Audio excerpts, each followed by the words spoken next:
نصیحت حاصل کرنے والے ہیں، جو نصیحت حاصل کرنے والے ہیں، جن کو یہ پیغام فنا دن اور رات کا گزرنا اور جناب بچپن سے لے کے عین شباب و عہد شباب کو پہنچنا، پھر بڑھاپا طاری ہونا، پھر ہر آنے والے لمحے کو وقت کا بدلاؤ، وقت کی چینجنگ، یہ بندوں کو جوڑتی ہے.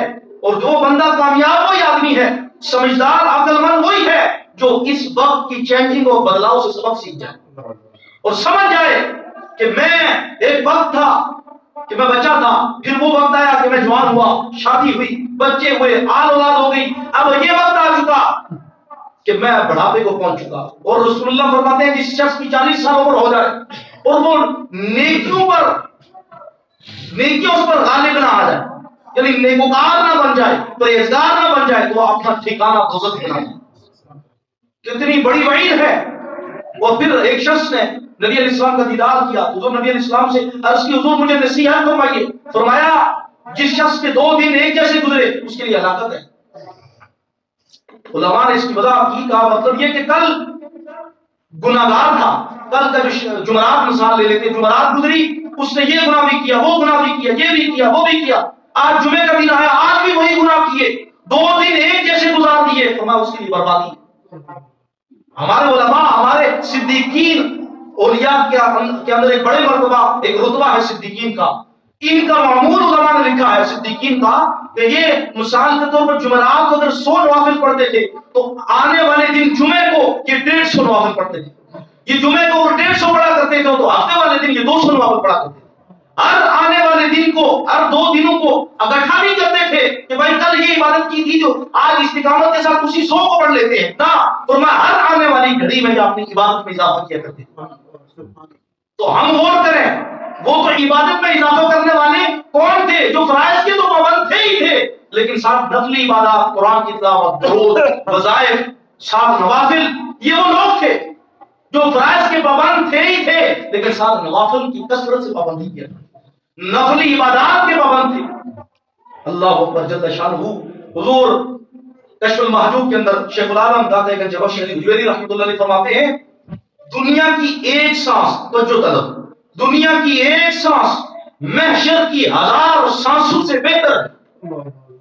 دنیاوی ایک سانس میدان محشر کے 1000 سانسوں سے بہتر ہے. وجہ فرمایا یہاں ایک سانس بندے کو مل جائے تو وہ کہہ رہی استغفر اللہ، میرے مالک میں پناہ مانگتا ہوں، میں توبہ کرتا ہوں، میں معافی مانگتا ہوں. ایک سانس کے اندر یہ کہا، دوسری سانس میں نظر لگی چلا گیا، رب نے جمی گناہ بخش دیے، رب نے سب گناہ بخش دیے، لیکن بے بخشائے بغیر توبہ کیے مر گیا. 1000 سانسیں ہیں، ہزاروں سال ہے، وہ جگہ وہ ہے جہاں موت نہیں، اور موت کو بھی موت آ جانی ہے. وہاں سانسوں کی گنتی ہی نہیں، وہاں شمار ہی نہیں، لیکن وہاں سانس کی قدر و قیمت کچھ نہیں. یہاں تک کہ رسول اللہ فرماتے ہیں جنت کے اندر بھی جنتیوں کو حسرت اور افسردگی ہوگی، جنت کے اندر بھی جنتیوں کو افسوس ہوگا. پوچھا گیا جنتیوں کو کس چیز کا افسوس؟ فرمایا ان کو یاد آئے گا کہ فلاں وقت میں نے خدا کی یاد کے علاوہ گزارا تھا. وہ افسوس کریں گے کاش ہم اس منٹ کے اندر بھی، ہم اس سیکنڈ کے اندر بھی، ہم اس گھنٹے کے اندر بھی، ہم اس دن کے اندر بھی، ہم اس ہفتے کے اندر بھی، ہم اس مہینے کے اندر بھی، ہم اس سال کے اندر بھی یاد خدا میں گزار دیتے. آج ہم اللہ وہاں بھی ذکر خدا میں تو ہوں گے، رب کے دیدار میں تو ہوں گے، لیکن افسوس اس بات کا ہوگا کہ دنیا کے اندر جو وقت، جو لمحہ، جو گھڑی اللہ کی یاد میں نہیں گزری، افسوس ہوگا کاش وہ بھی رب کی یاد میں گزار دیتے. میں اور آپ غور کریں، اور یہ جو لمحہ ہے آنے والے 31 تاریخ کو نیو ایئر نائٹ، یعنی یہاں تو قرآن تو یہ کہہ رہا ہے کہ یہ عبرت ہے، یہ نشانی ہے دن کا بدلنا پھر رات کا آنا. اور ہمارے یہاں کیا ہو رہا ہے؟ ہمارا سال بدلتے ساتھ ہی ہیپی نیو ایئر نائٹ. اور خوشی کس چیز کی ہے؟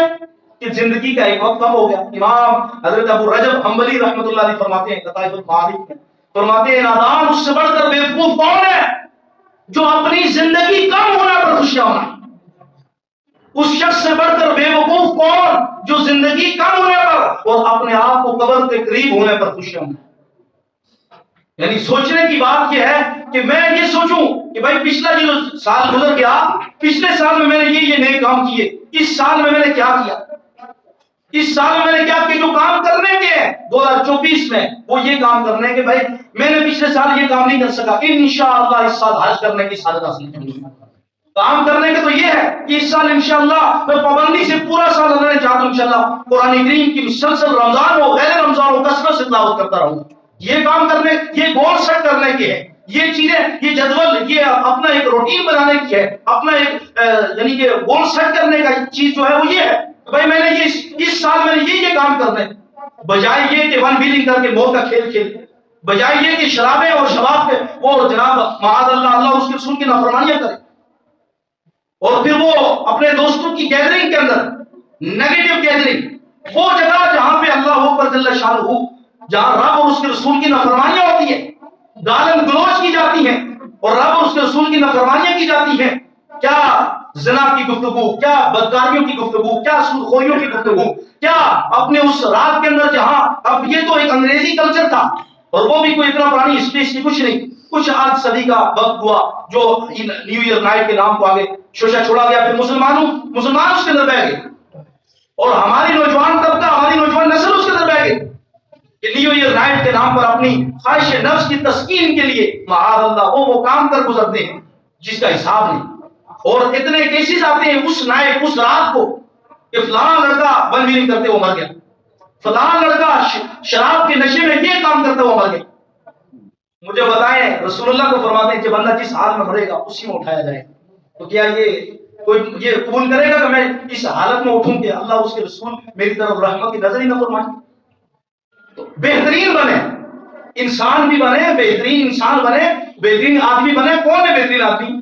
ترمذی شریف کی حدیث پاک ہے، رسول اللہ سے پوچھا کہ ای الناس خیر، who is a great